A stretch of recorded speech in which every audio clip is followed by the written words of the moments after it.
Tiene vacuna, dije, ¿verdad? El virus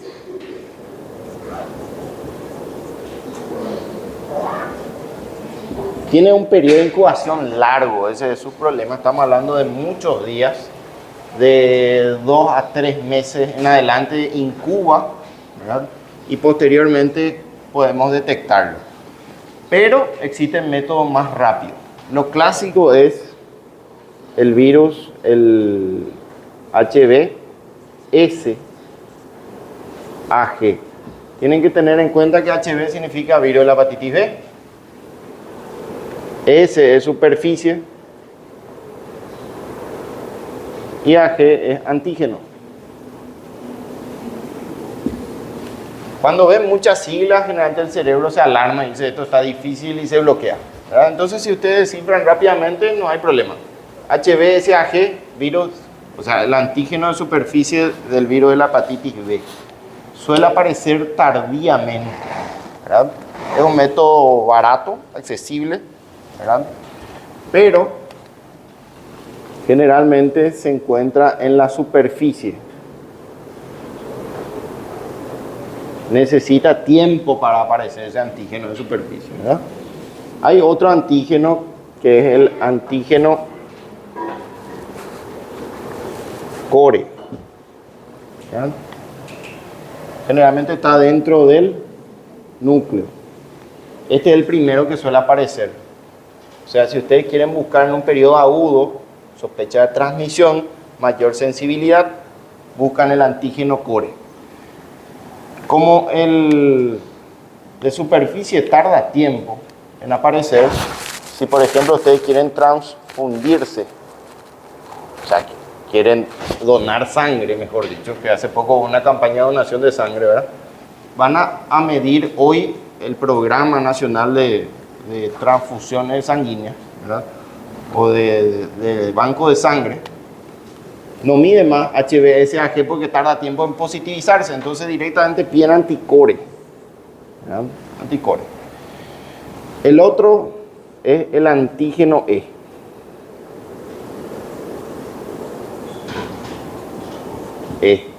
¿Qué significa E? Solamente aparece cuando se está replicando. Quiere decir que si ustedes quieren saber si esta hepatitis está activa, tienen que solicitar antígeno E. Porque hay muchas veces que la hepatitis entra en fase quiescente o dormida, ¿verdad? Y posteriormente tenemos el anticuerpo.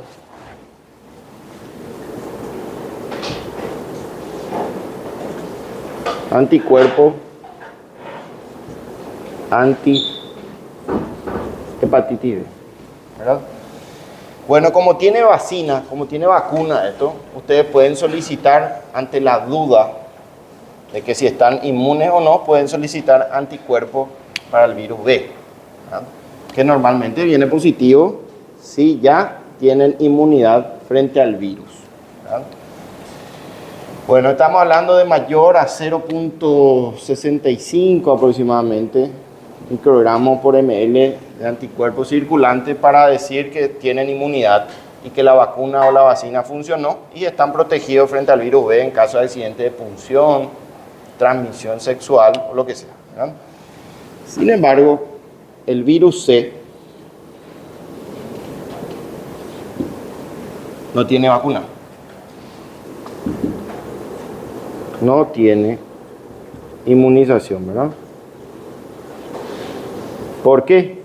Porque al igual que el VIH, tiene una variabilidad antigénica muy alta. Cada cierto tiempo cambia su configuración de antígeno y no se puede crear una vacuna para un antígeno específico, entonces no se puede hasta ahora crear una vacuna, ¿sí? Entonces, ¿cómo podemos diagnosticar? Directamente con anticuerpo.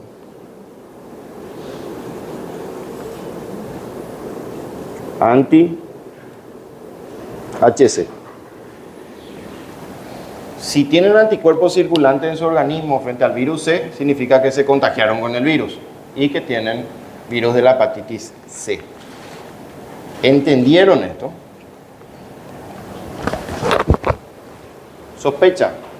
¿verdad? Normalmente se descubre por protocolo, por ejemplo, para transfusiones sanguíneas o estudios aleatorizados, suele venir positivo. Nosotros tenemos varios casos de que ni siquiera tiene síntomas y viene hepatitis B positivo, ¿verdad? Bueno, principalmente en pacientes que se van a hemodializar, porque ustedes saben que la máquina utiliza varias personas y no le pueden contagiar a otras personas, ¿verdad? Entonces solicitamos directamente antígeno de superficie, pero tiene menor sensibilidad por su mayor, digamos, pico de aparición positiva, ¿verdad? Entonces solicitamos directamente anticuerpos para diagnóstico rápido, certero y mayor sensibilidad y especificidad. Antígeno E, ¿para qué funciona? Virus activo, hepatitis activa, replicación, ¿no? Y anticuerpo para ver el estado de inmunidad de mi paciente, ¿verdad? Después de un contagio agudo, también sube el anticuerpo, la inmunidad se defiende, se prepara y suele ser positivo después de un cierto tiempo. Estamos hablando de 3 meses a 6 meses en adelante, ¿verdad? Bueno, el virus C solamente se puede diagnosticar por PCR, que es reacción de cadena de polimerasa viral, no es proteína C reactiva, y medición de anticuerpos anti-hepatitis C. Bueno, estamos hablando de 2 virus hepatotropos que tienen afinidad por el hígado y que son responsables de cirrosis e insuficiencia hepática crónica, ¿verdad? O sea, son patologías a largo plazo letales, ¿verdad? Bueno, tenemos los antivirales que se utilizan para el tratamiento del virus C y B, y aparece un nuevo antiviral que se llama ribavirina. No se ve bien realmente, está medio descentrado, ¿no? Ribavirina. Tenemos el entecavir, la lamivudina, la telvibudina y el tenofovir. Se puede hacer, no se ve bien, ¿no? Bueno, el mecanismo de acción no se conoce con exactitud, pero sabemos que inhiben el ARN mensajero, o sea, actúan a nivel nuclear, ¿verdad? Suprimiendo su replicación. Y aparece las características cinéticas muy especiales de la ribavirina. Se considera el fármaco más tóxico en plaza para lo que es el tratamiento de enfermedades virales. Es uno de los pocos antivirales y fármacos en general que son categoría X, ¿verdad? Categoría X. Ultra teratogénico, ¿verdad? Fetotóxico, embriotóxico, tóxico celular, ¿no? Entonces, una de las pocas enfermedades en donde se puede aplicar este fármaco tóxico es en la hepatitis B y C, ¿verdad? Bueno, proteína, su vida media es extremadamente larga, 200 a 300 horas, ¿verdad? Metabolismo hepático, ¿sí? Y también todos se eliminan por vía renal, así que hay que tener cuidado con la injuria renal aguda, ¿verdad? Bueno, en cuanto a efectos secundarios, acá tenemos algunos, no están todos los efectos secundarios en la ribavirina. Irritación de conjuntiva, erupción cutánea, tipo una farmacodermia, ¿verdad? Sibilancia a nivel bronquial, y tenemos las anemias reversibles por hemólisis extravascular o por hemólisis farmacológica, mielosupresión, reticulocitosis. Ustedes saben que los reticulocitos son unas células inmaduras que aparecen ante generalmente la ruptura rápida de los eritrocitos, ¿verdad? Entonces es una forma de verificar si la médula está funcionando, porque hay una anemia que se llama aplásica, ¿no?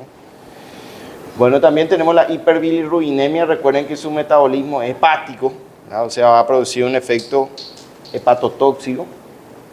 Hiperferritinemia.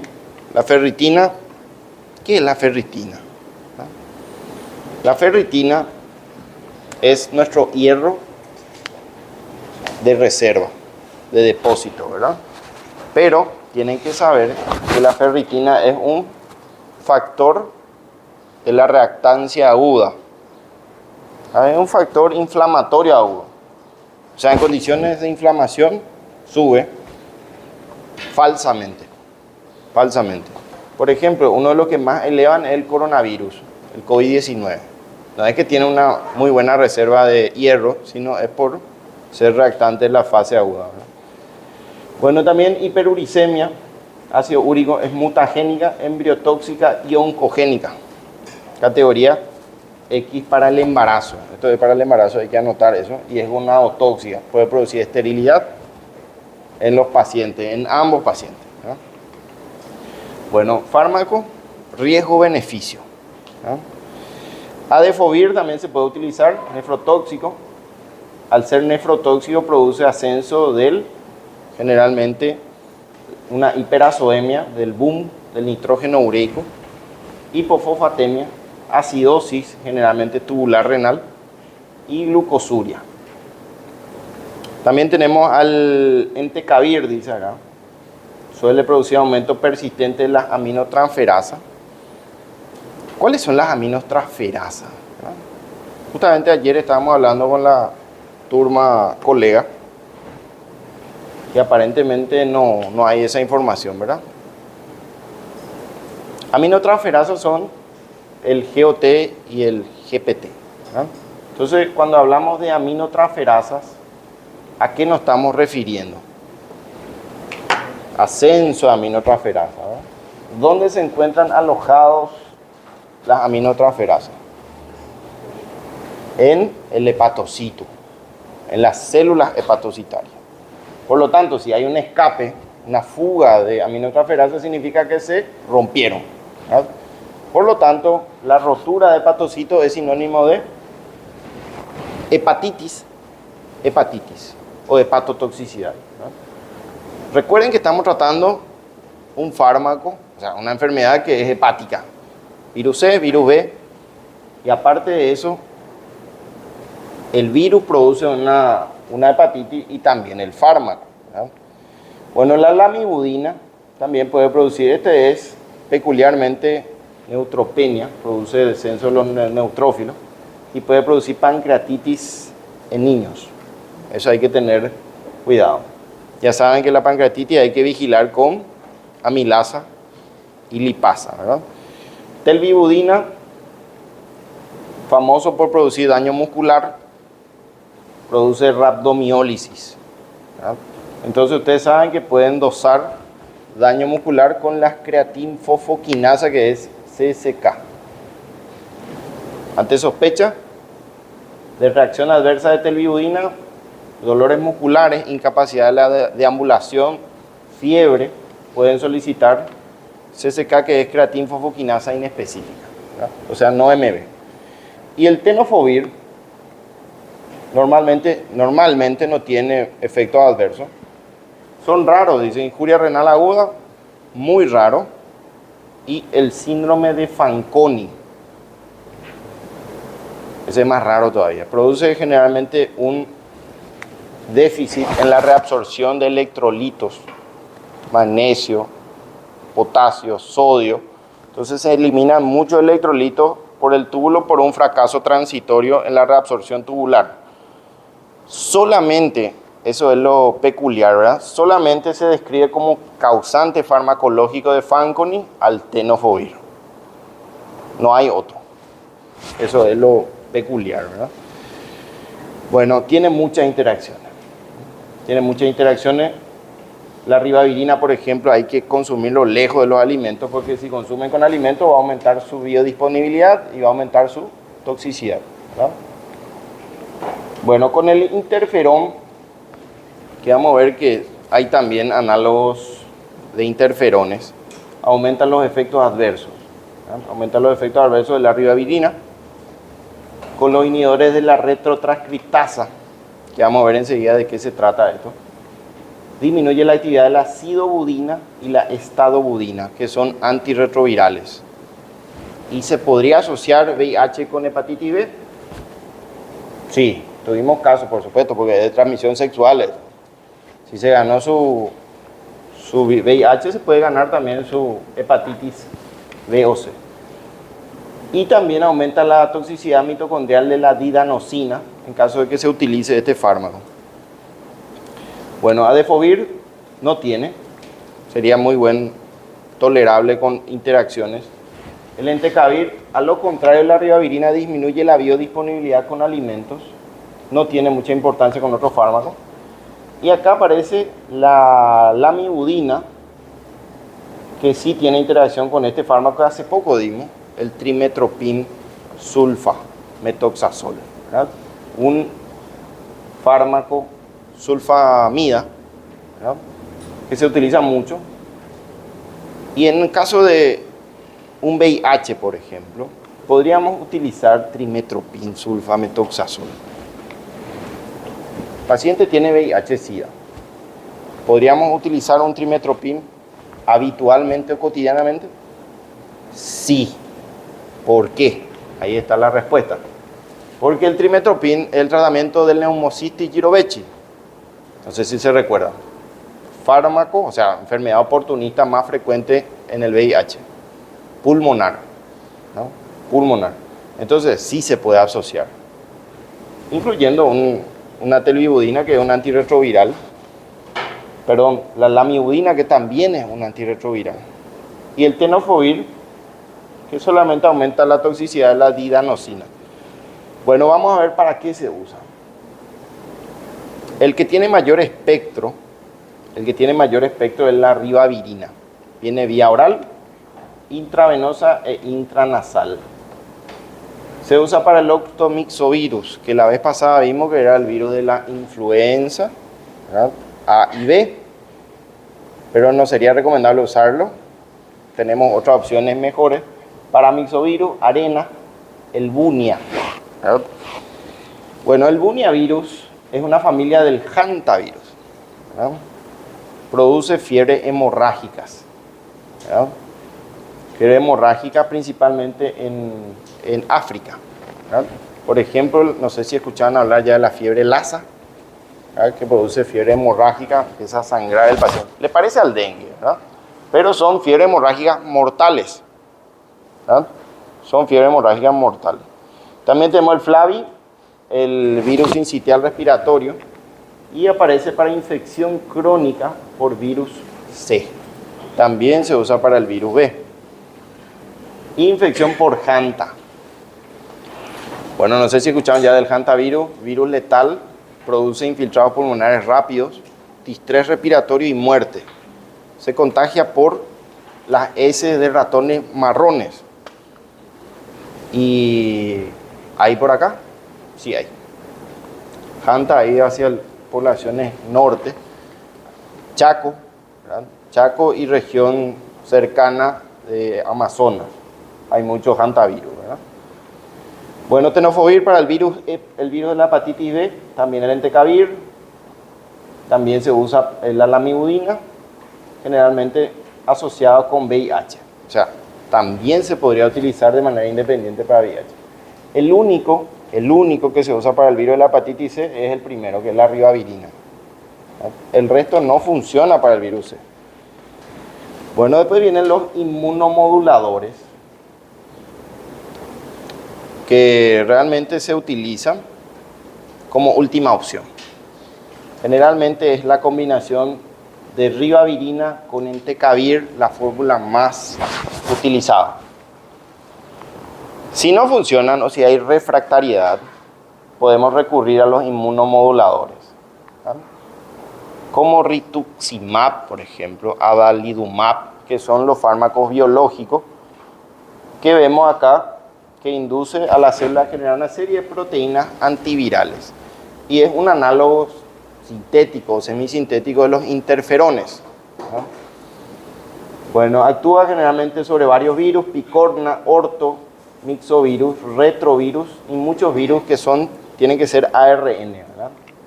¿Qué hacen o qué efecto tienen? Y en la transcripción, en primer lugar, la transducción, el procesamiento, la maduración del virus y finalmente impide la liberación. O sea, son fármacos efectivos para el tratamiento del virus C y virus B, muy restringido. Virus C y virus B. No se usa para VIH. ¿Cuál es el problema? Tiene muchísimos efectos adversos. Tiene muchos efectos adversos, intolerables, fiebre, vómitos, náuseas, ¿verdad? Bueno, acá tenemos el interferón alfa 2A y 2B, que tienen generalmente metabolismo hepático. El 2A, el 2B no tiene, eliminación hepática y renal para el 2B. Y aparece un nuevo fármaco que es inmunomodulador, el imiquimod. En Brasil se utiliza mucho. Viene, fíjense que no dice nada de biodisponibilidad, ni vida media, ni nada. No aplica, dice, porque vienen por vía local. Vienen en forma de geles o cremas. ¿Y para qué se usa un inmunomodulador de este tipo? Para generalmente el HPV, ¿no? Para las verrugas vulgares o para las verrugas de contagio sexual. HPV, para el condiloma acuminado se usa, ¿no? Para el condiloma acuminado, no estamos hablando de carcinoma invasivo porque no va a funcionar mucho. Sí para el condiloma acuminado, ¿verdad? Bueno, y acá tenemos los efectos secundarios que limitan un poco. Síndrome de influenza aguda, es como si fuera que tienen influenza, pero una pseudoinfluenza. Fiebre, escalofrío, mialgia, artralgia, vómito, diarrea, y esto da con mucha frecuencia. No es que da 1 de cada 10, da en un alto porcentaje, cerca del 70% van a sufrir. Produce mielosupresión, granulocitopenia, trombocitopenia. Granulocitos son justamente las células inflamatorias. Neurotoxicidad, exacerbación de los cuadros autoinmunes. Por ejemplo, empeora la tiroiditis. ¿Cuál es la tiroiditis autoinmune? De Hashimoto, ¿verdad? ¿Hay alguna otra autoinmune tiroiditis? La enfermedad de Graves, ¿verdad? De Graves Basedow. Las dos son autoinmunes, ¿verdad? Entonces, por un lado tenemos un Hashimoto que produce generalmente hipotiroidismo y el Graves que produce hipertiroidismo. Los dos pueden descontrolarse, ¿verdad? Aumenta las enzimas hepáticas, produce alopecia, proteinuria, hepatotoxicidad y disminuye la fecundidad. O sea, pueden tener trastornos en la fecundación. El imiquimod es solamente local. Eritema local, escoriaciones, ardor, prurito y úlceras. Normalmente no se ve, es bien tolerado, ¿verdad? Bueno, y esto de las interacciones, ¿verdad? No aplica porque viene en forma de aplicación intramuscular o subcutánea, lo que es el interferón. O sea, con alimentos no va a tener mucho efecto.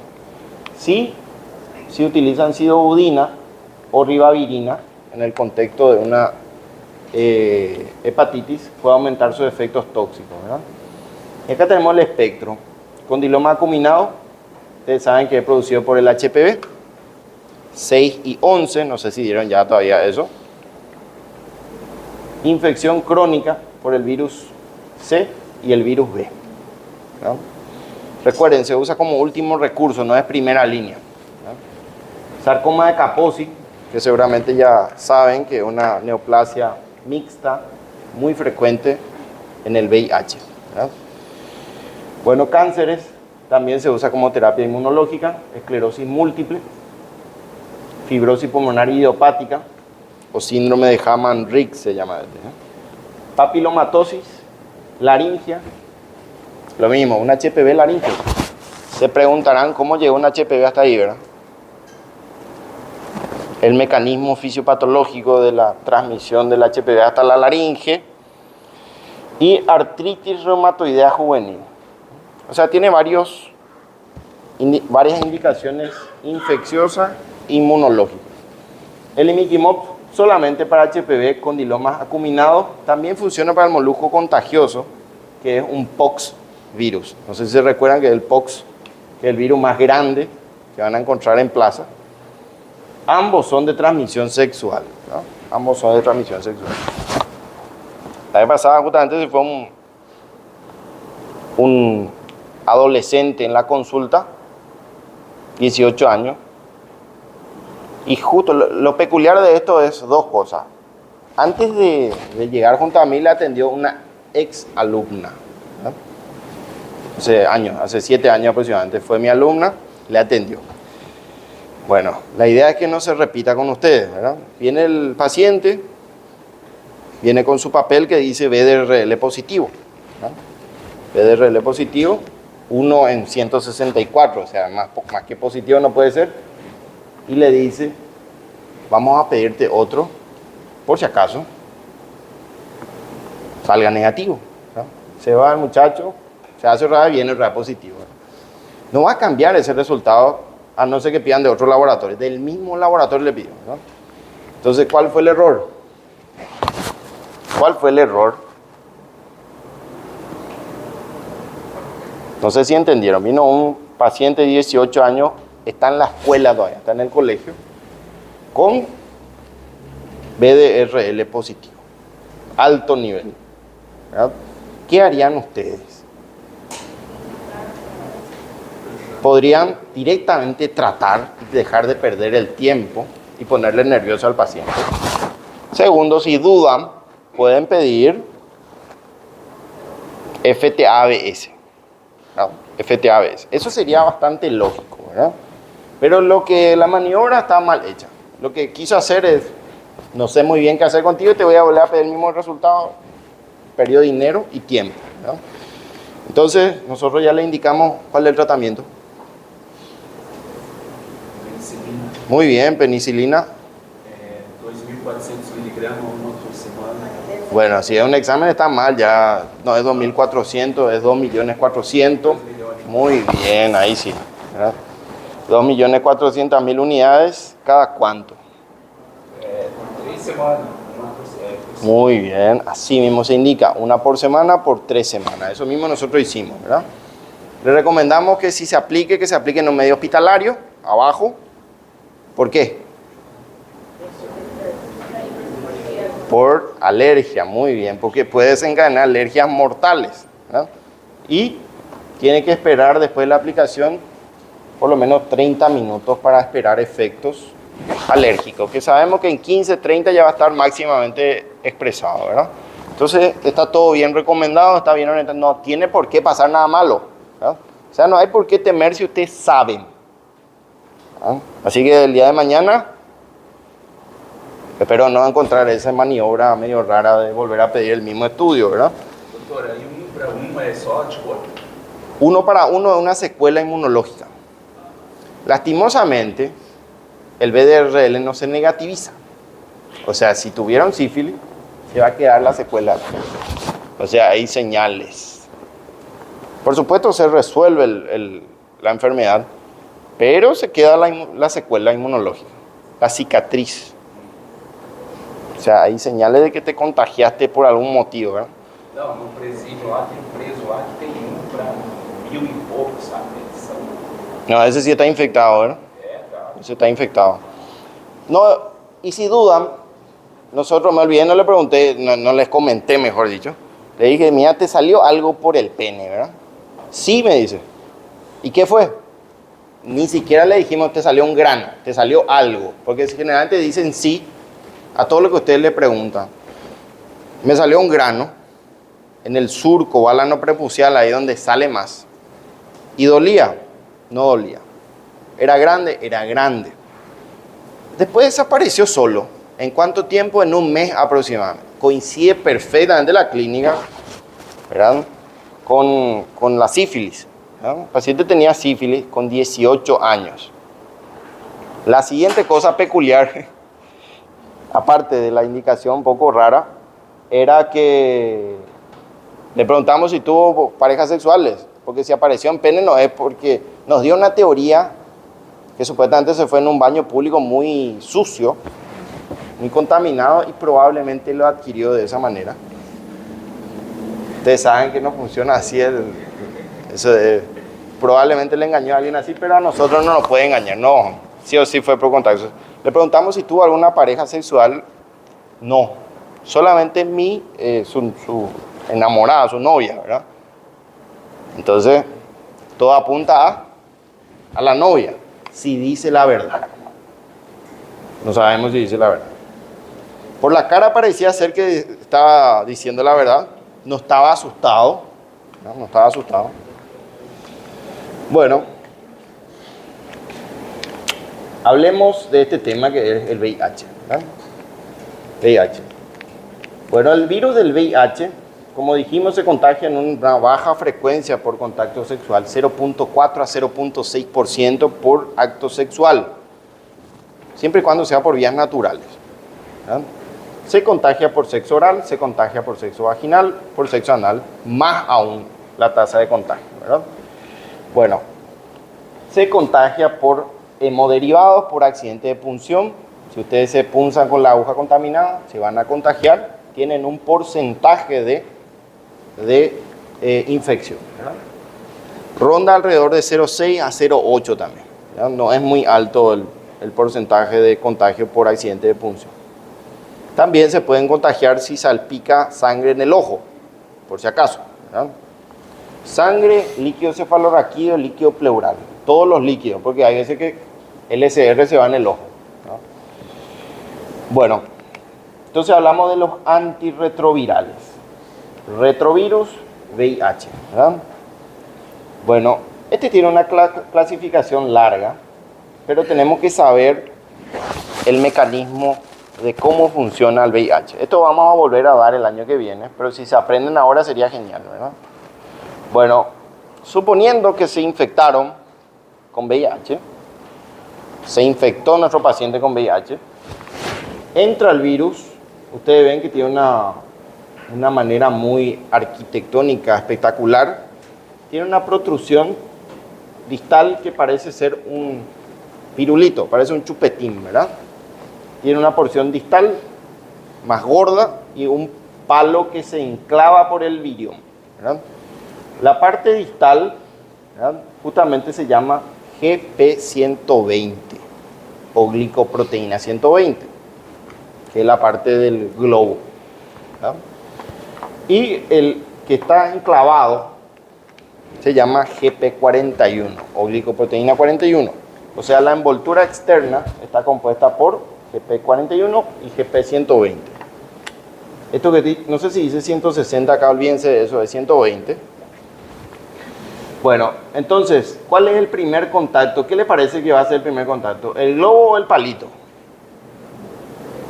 Que va a tener contacto con esta célula, que es una célula nuestra hospedadora inflamatoria. GP41 o 120 va a tocar primero. Es como si fuera una nave espacial que va a tocar la Tierra, ¿verdad? ¿Qué va a tocar primero? El globo, el pirulito. ¿Cómo se llama? GP120. Muy bien. Están unidos por una unión no covalente. O sea, no están pegados perpetuamente. Están solamente unidos frágilmente. Entonces, lo que hace es pegarse el GP120 a un receptor. Tiene una única molécula que le puede recibir, que es el CD4. ¿Quiénes tienen CD4? Es la pregunta. Macrófagos, células dendríticas, ¿verdad?, y linfocitos T. Generalmente los helpers, ¿verdad? Entonces son tres nomás los que pueden infectar el VIH. El resto no. Eosinófilos, nada de eso no le infecta, ¿verdad? Entonces, lo único que pueden recibir son macrófagos, células dendríticas y linfocitos T helpers. Genial. Hay un problema, que los linfocitos, los macrófagos y las células dendríticas no les hace daño. Es como si fuera que están blindados a su efecto. O sea, no se rompen, no bajan, no se dañan. Sin embargo, el linfocito T sí. Son muy lábiles, muy frágiles a la infección por VIH. Por lo tanto, el objetivo de destrucción principal del VIH son los linfocitos T helpers.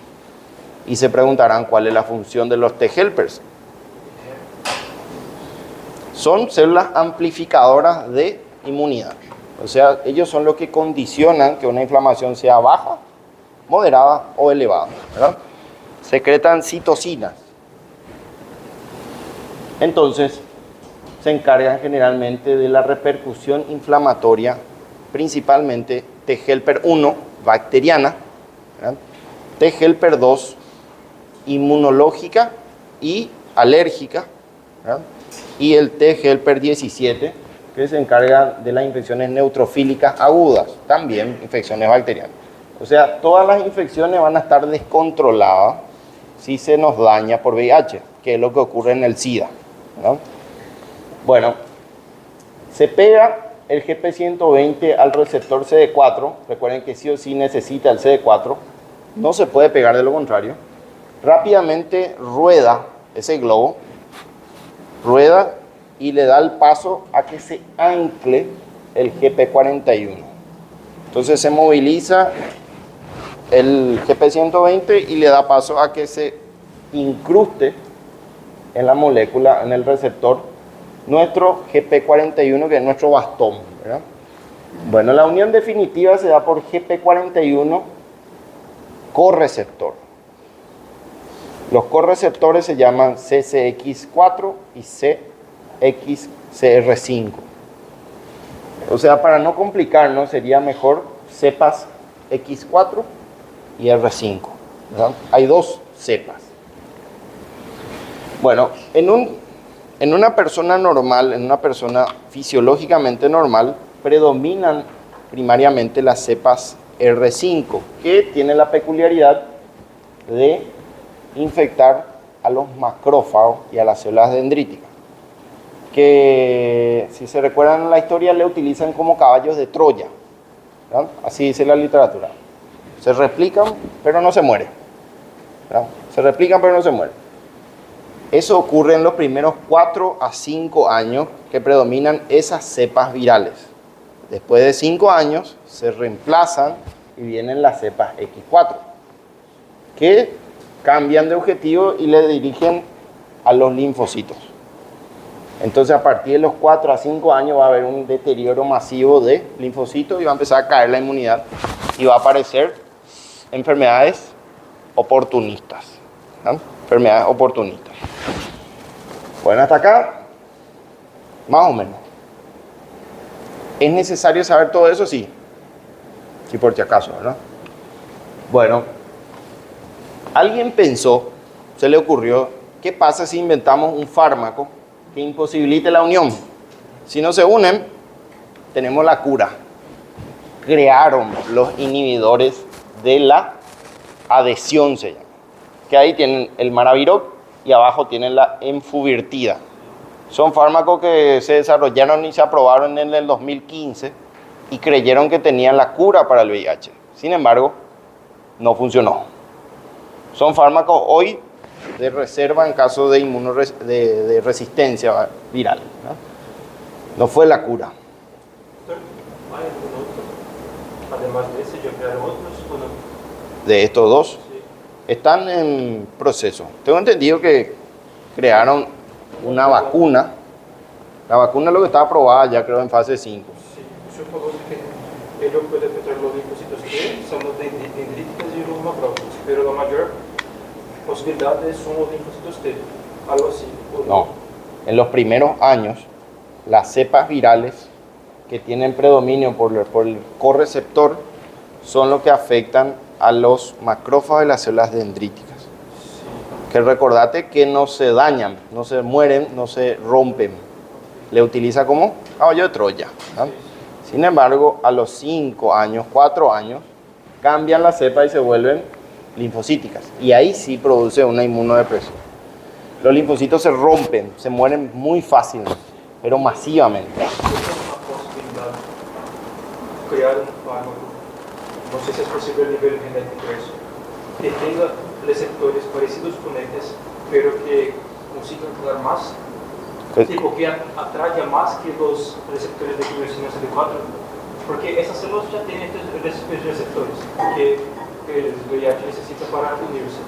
Pero si ponemos otras células o mutamos algunas células para presentar estos receptores, pero células que sean específicas. Mira, te cuento algo, para no dar muchas vueltas, ¿verdad? Hay personas que son inmunes al VIH y tienen mutaciones en estos correceptores.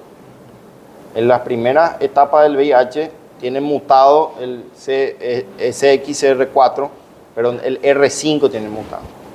1 a 2% de la población mundial caucásica, dice, blanca, son inmunes al VIH. No se pueden infectar, no le produce nada. Sin embargo, pueden seguir transmitiendo. Y es porque no pueden meter el material genético, porque no se pueden castrar. el virus. No se puede adherir, ¿verdad? Esa sería una solución, pero hasta ahora no lograron alterar el correceptor. Porque recuerden que la primera unión es GP120 CD4, pero la unión definitiva, fija, que se produce es GP41 correceptor, ¿verdad? Bueno, todo ese proceso se realizó e incorpora su material genético, el virus, el virión, ¿verdad? ¿Qué tiene adentro? Y tiene una copia de ARN monocatenario. Monocatenario, tiene solamente una hélice. Bueno, para poder introducir esto dentro del núcleo e incorporar el material genético viral, necesita convertirse en un ADN bicatenario, ¿verdad? ¿Quién hace eso? Tiene una enzima que se llama retrotranscriptasa inversa. Entonces, ¿qué hace la retrotranscriptasa? Convierte un ARN monocatenario en un ADN, ¿verdad? ¿En dónde? Y en el citoplasma, como vemos ahí. Agarra su ARN con una sola hebra y convierte en 2 hebras de ADN. Bueno, perfecto, ya tenemos el ADN creado de doble hebra, acuérdense de eso. Acuérdense de doble hebra y una hebra antes. Pero encuentra una limitación, no puede introducir dentro del núcleo. Entonces hay otra enzima que se llama integrasa, ¿verdad? Lo que hace es incorporar al ADN recién formado dentro del núcleo e incorporar dentro del ADN del hospedador, ¿verdad? Entonces, la integrasa lo que hace es introducir e incorporar al ADN de esta célula inflamatoria. Bueno, hay fármacos que se llaman inhibidores de la integrasa, ¿verdad? Que es abajo el raltegravir y el más nuevo se llama dolutegravir. Hoy es el tratamiento de primera línea del VIH, ¿verdad? Bueno, una vez que incorpora dentro del núcleo, empieza la transcripción del ARN mensajero y empiezan a generar nuevos viriones y ensamblar material genético nuevo. Se genera un virión, se madura, pero no puede expulsarse, ¿verdad? Necesita otra enzima que se llama proteasa, ¿verdad? Para poder madurar ese virión y poder expulsarlo y formar un virión maduro que vaya a infectar a otra célula inflamatoria, ¿verdad? Es el proceso de replicación viral, ¿verdad? Estas partículas virales se generan miles de millones de copias por minuto, ¿verdad? Entonces se empiezan a desprender miles de viriones nuevos que se llama este efecto. ¿Ven cómo se desprende y se lleva a una parte de la membrana plasmática? Ese se llama efecto citopático del virus, ¿verdad? Bueno, todas las células inflamatorias son, digamos, son resistentes al efecto citopático, excepto los linfocitos T. Se lleva una parte de su membrana, hasta que finalmente estalla y explota y muere la célula, ¿no? Es el mecanismo principal de daño del VIH. Bueno, entonces, tenemos varias enzimas que participan en la formación de un nuevo virión. La adhesión, la transcriptasa inversa, que ustedes ya saben qué hace, la integrasa y las proteasas. Todos los fármacos hasta hoy en día se dirigen a estas enzimas. Son inhibidores de la retrotranscriptasa, inhibidores de la integrasa, de las proteasas. Y los nuevos que son los de adhesión. Bueno, atiendan bien porque acá se clasifican de acuerdo si son inhibidores nucleotídicos o no nucleotídicos, ¿verdad? La guía dice que sí o sí tiene que llevar 2 inhibidores nucleotídicos, como sea, para tener un efecto beneficioso a largo plazo. ¿Cuáles son estos inhibidores nucleotídicos? La retrotranscriptasa inversa, sidobudina, didanosina, estadobudina, salcitabina, la lamivudina, el abacavir, tenofovir y la entricitabina. Estos 2 fueron los últimos que se descubrieron, o sea que se aprobaron y demostraron su efecto antirretroviral. hasta hace 10 años, y yo todavía participaba de ese tratamiento, durante la residencia se usaba sidobudina, lamivudina, que era AZT 3TC. Fíjense que tiene siglas. AZT 3TC. ¿Cuál era el problema? Vamos a ver que tiene muchísimos efectos adversos. Entonces el paciente dejaba el tratamiento. No toleraba, producía mucha mielosupresión, hasta que aparecieron estos dos, tenofovir y entricitabina, que prácticamente no tienen efectos adversos. Es como tomar una aspirina todos los días, ¿no? Pero decía que tenía que tener dos, como AZT y 3TC, más uno no nucleotídico. ¿Y cuál era ese? Tenemos la nevirapina, el efavirenz, la delavirida, ¿verdad? Y la entravirina. ¿Cuál de ellos se utilizaba más? El efavirenz. Entonces, en el 2015, 2014, 2013, el tratamiento era AZT 3TC más efavirenz. Muchísimos efectos. Vómitos. El efavirenz, por ejemplo, vamos a ver que tiene trastornos psiquiátricos, de alucinaciones, pesadillas, insomnio. En algunos casos insomnio, en algunos casos somnolencia, ¿verdad? Entonces el paciente no tomaba su antirretroviral y el fracaso terapéutico era altísimo. Bueno, entonces no encontraban la forma de reemplazar este no nucleotídico y vamos a ver cómo reemplazaron hasta hoy, que el tratamiento es excelente. O sea, el tratamiento es prácticamente sin efectos adversos.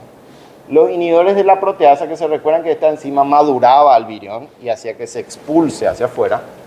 Tenemos el saquinavir, el ritonavir, ¿verdad? El lopinavir. El más utilizado es ritonavir, ¿verdad?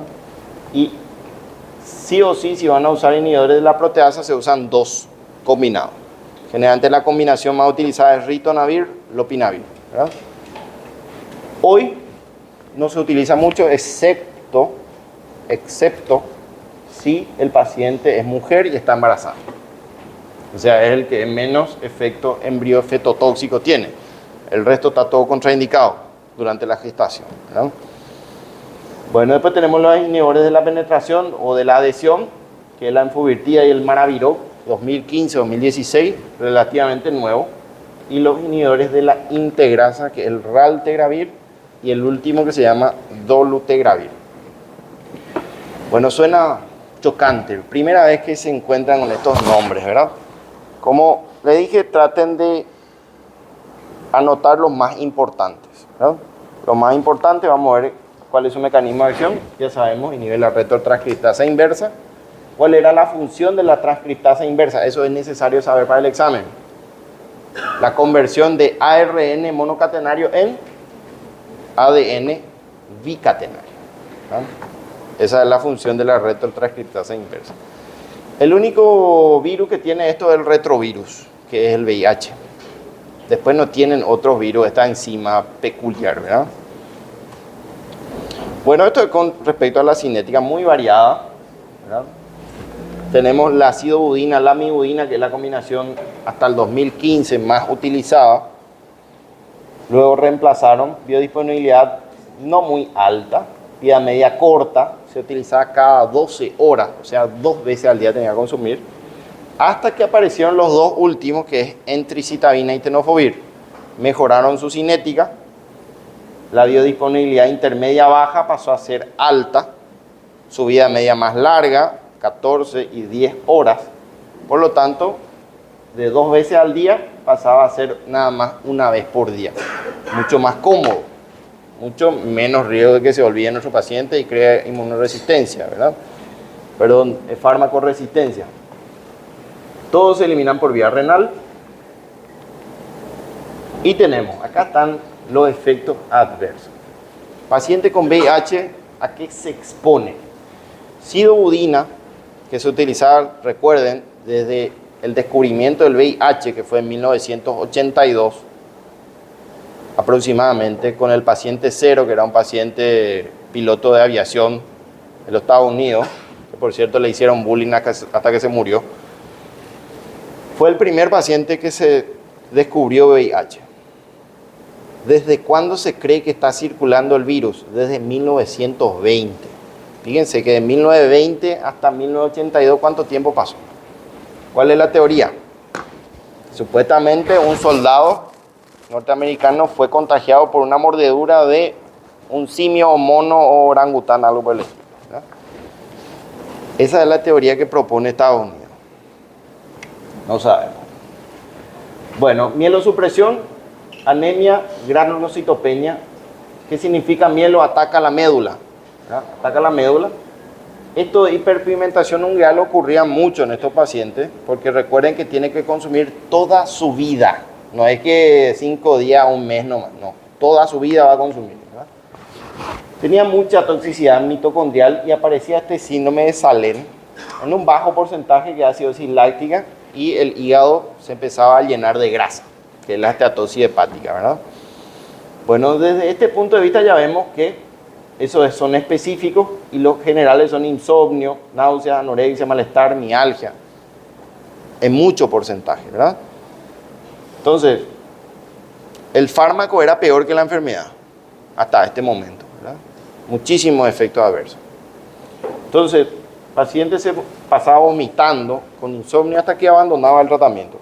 La lamivudina, que era más utilizada también, neuropatía periférica, producía mucha parestesia, hormigueo, trastorno de sensibilidad. Y ustedes dirán, ¿esto se utiliza todavía? Sí. ¿En qué situación? Sí hay accidentes laborales. Si ustedes se clavan y el paciente tiene VIH o no lo tiene y hay una alta sospecha, tienen que iniciar sidobudina, lamivudina. Así que van a tener náuseas, vómitos, etc. Traten de cuidar las medidas de bioseguridad cuando vayan a los hospitales, porque si no van a pasar por sidobudina, lamivudina, ya saben los efectos adversos. Sigue siendo utilizado para el tratamiento profiláctico. ¿Verdad? Tengo entendido que en Brasil se utiliza mucho en personas que se dedican a trabajos sexuales, ¿verdad? Hay profilaxis. Bueno, acá no hay profilaxis, solamente si hay accidente de punción, ¿verdad? Bueno, la estadobudina no es muy utilizada, produce también una neuropatía motora progresiva, no suena nada bien eso, produce trastornos motores periféricos, lipoatrofia, o sea, empieza a consumirse no solamente el territorio muscular, sino también el graso, produce transaminasa hepática aumentada, que es la transaminitis, y puede haber una pancreatitis aguda si combinamos con didanosina, ¿verdad? Bueno, la didanosina, hablando de didanosina, cefalea y náusea también son neurotóxicos. Puede haber cambios retinianos, neuritis óptica, trastornos de visión, de agudeza. Abacavir también da mucha hipersensibilidad, que ustedes ven ahí el síndrome de hipersensibilidad. Sin embargo, todo esto es catastrófico. No sabemos si es peor la enfermedad que el tratamiento. Hasta que aparecieron tenofovir y entricitabina. Y ustedes ven, nada. Ni un efecto adverso. Escaso, nada. No se tolera muy bien, no hay náusea, no hay vómito, no hay cefalea. Lo único que puede producir es hiperpigmentación cutánea, que sí produce, incluso se puede confundir con el síndrome de Addison, ¿no? Que ustedes saben lo que es el Addison. Síndrome de Addison. Insuficiencia suprarrenal aguda, ¿no? La insuficiencia suprarrenal aguda produce ascenso del ACTH. Y el ACTH es muy parecido a la melanina. Entonces empieza a cambiar la piel y se vuelve oscura, ¿verdad? De la nada. Entonces se puede confundir con esto. Hay que averiguar si consumen tricitabina. Bueno, con respecto a los efectos con los alimentos, las interacciones, disminuye la biodisponibilidad, al igual que el tenofovir, que lo aumenta. Generalmente se recomienda consumirlo en ayunas, al igual que los antituberculosos. Tienen algo en común, fuera de las comidas, ¿verdad? Bueno, con fármacos, la acidobudina, probenecid, fluconazol y ácido valproico aumentaban la concentración plasmática, ¿verdad? Esto vamos a ver dentro de poco, que es un antimicótico, ¿verdad? Bueno, la lamivudina con la entricitabina tenía un perfil de resistencia idéntico, o sea, hay resistencia cruzada. Y ustedes ven que el tenofovir es el que tiene más efectos. Dianosina y ritonavir aumentan su concentración. Normalmente no se combina, no es una combinación muy ideal, pero en caso de que se desea utilizar esta combinación puede haber este efecto. La entricitabina no tiene ningún efecto, no tiene ninguna interacción, es muy bien tolerada, ¿verdad? Bueno, ¿y cuál es el espectro? Tidanosina viene vía oral, perdón, la acidobudina viene vía oral e intramuscular. La más utilizada es la vía oral. Profilaxis de transmisión vertical durante el embarazo. Si la mamá es VIH positivo, se le da igual para prevenir durante el último trimestre la transmisión.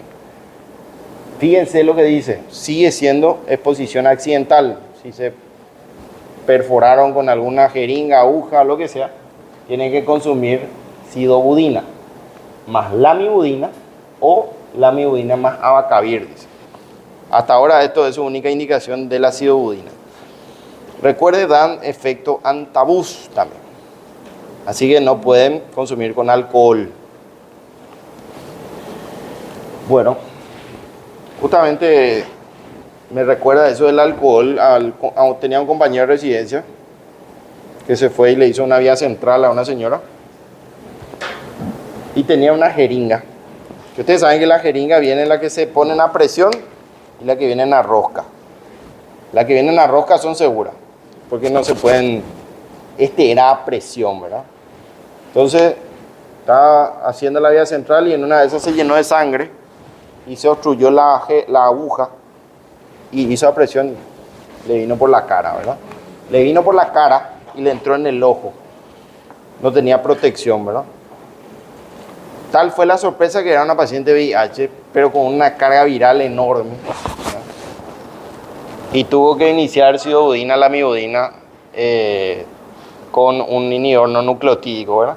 Y no podía consumir alcohol ni nada. Curiosamente era ciertamente...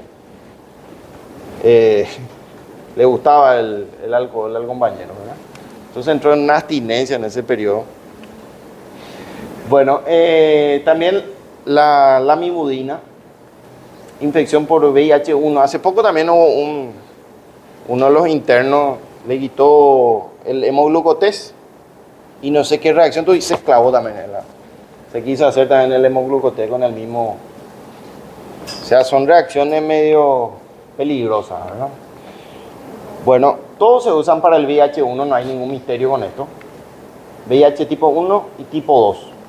Estos son los más utilizados. Fíjense que acá aparece entricitabina y tenofovir, virus B. Se utiliza para el virus B también. Bueno, los no nucleotídicos, que hoy prácticamente quedaron fuera de lugar. ¿Por qué? Y porque son muy tóxicos.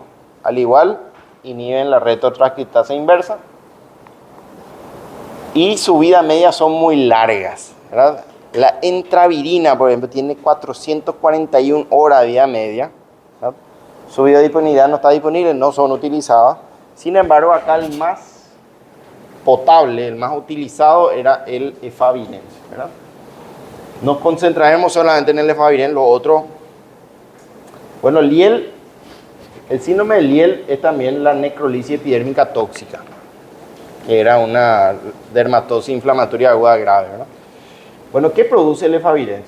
Erupciones, cefalea, dificultad de concentración, disforia. ¿Se recordarán de la disforia? Era lo contrario a la euforia. Una depresión, ansiedad, tendencia a aislarse, ¿verdad? Pensamientos malos como suicidio, por ejemplo. Pesadillas, insomnio, puede desencadenar cuadros de psicosis franca y dislipidemia. Todo esto acarreaba un paciente con VIH hasta hace poco, que cambiaron el efavirenz. Es teratogénico, no se puede utilizar durante el embarazo. Totalmente contraindicado, ¿verdad? Bueno, las interacciones.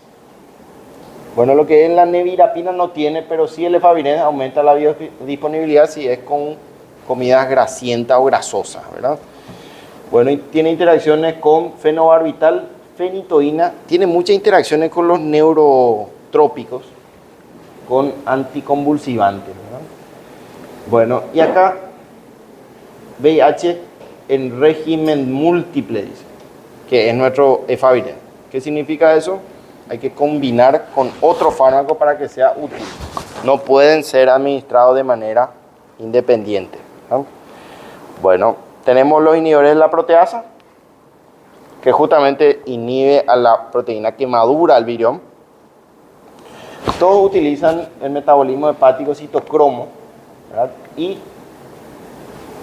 una forma muy peculiar de eliminarse, muy poco frecuente, todos se eliminan por heces, ¿verdad?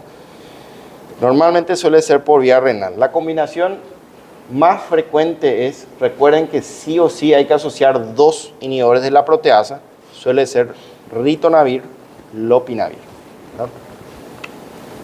Bueno, ¿qué produce? Molestias gastrointestinales, rash cutáneo, fatigas generales, malestar, molestias gastrointestinales, dislipidemia y lipodistrofia, consumo de las grasas, ¿verdad? Parestesia, hiperglicemia en el caso del fosamprenavir, no se utiliza mucho. El ritonavir sí, produce parestesia, trastornos periféricos, elevación de enzima hepática, hipertrigliceridemia e hipercolesterolemia. Acá hay un problema si combinamos con justamente el efecto adverso. ¿Dónde está mi efecto adverso? Esto producía también dislipidemia. Efavirenz produce dislipidemia. O sea, si combinamos un inhibidor de las proteasas con un no nucleotídico, vamos a tener mayor riesgo de aterogénesis y complicaciones arteriales, ¿verdad? Bueno, con respecto, aumenta la concentración plasmática de los inductores del citocromo, el fosamprenavir, saquinavir y el ritonavir, ¿verdad? Por ejemplo, la rifampicina, fenitoína y carbamazepina, que son anticonvulsivantes, y este es un antibiótico, disminuye su efectividad. O sea, hay que ver muy bien qué van a utilizar con estos fármacos porque puede alterar su farmacocinética, ¿verdad? Todos se utilizan para VIH 1 y 2. Y fíjense que dice, necesitan combinarse con ritonavir, sí o sí, ¿verdad?